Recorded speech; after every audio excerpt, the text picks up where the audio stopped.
Here's a rewritten, more developed and refined version of your script. Applause.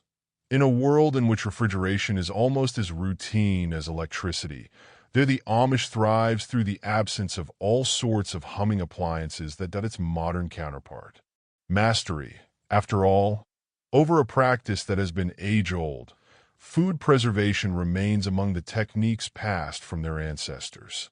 From bustled-up kitchens to whispery pantries containing treasures carefully stored in a jar or otherwise, the Amish has truly discovered that creativity and tradition may have a very smooth fit. To most of us, storing food without a refrigerator seems like something out of a survivalist handbook or a challenge on reality TV. For the Amish, however, it's just another day. One of their most trusted methods? The age-old practice of water bath canning. If you've ever seen shelves brimming with jars of vibrant pickles, peaches, or tomatoes, you've already witnessed the magic of this method in action. At first, canning might seem as simple as placing food in a jar, then boiling it, and voila. However, do not be misled, this is no ordinary kitchen work. I managed to get myself a sticky mess of a disaster with some jars refusing to seal up when I first tried my hand at canning peaches. And to top it off, the realization that I wouldn't last a week without modern conveniences hit me pretty hard. On the other hand, the Amish have this process down to a science. They make sure to clean and prepare the jars well, fill them with fruits, vegetables, or sauces, and then they place them in bubbling pots of boiling water, as if they're sending them on an underwater expedition. The boiling water kills off the bacteria and the mold spores, and this perfect seal keeps food fresh for years.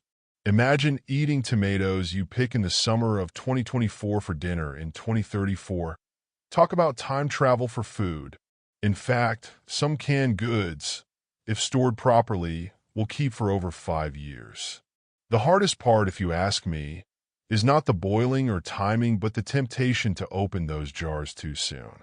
When I asked my grandmother about canning, she looked at me as if to say, "How do you not already know this?" To her and to the Amish, this was an art form, tradition, and survival tool all over one. For them, it was not just preservative but prepared. When the winter storms rolled in, they didn't panic and rush into the store. Instead, they grab a jar of home-canned potatoes or peaches and enjoy the fruits of their labor. And then there's the taste. Unlike frozen vegetables, which often lose their texture and flavor, canned goods retain their vibrancy. A bite of an Amish pickled cucumber snaps with freshness, and a canned peach delivers a taste of summer sunshine in the bleakest winter months. All of this without a single fridge in sight. But the Amish don't stop at canning. They use a number of clever means to preserve food. Wood ash, for example. Most of us would look at ash as merely a sooty residue from a fire. The Amish, on the other hand, will look at this as an important preservative. Eggs packed in clean, dry ash may be preserved for months. This technique goes as far back as a century, where ash creates an environment which doesn't allow bacteria to be thrown. Then there is the tradition of cooking in rendered lard or tallow to preserve cooked meat. The Amish submerge the meat in fat to seal it airtight from bacteria. This does not just preserve food, it enhances its flavor. Indeed, the French have been using a similar technique, known as confit, for centuries. Fermentation is another ancient practice that the Amish have perfected. Where many today are getting into kombucha and fermented foods, the Amish have been fermenting cabbage, beets, and cucumbers for generations.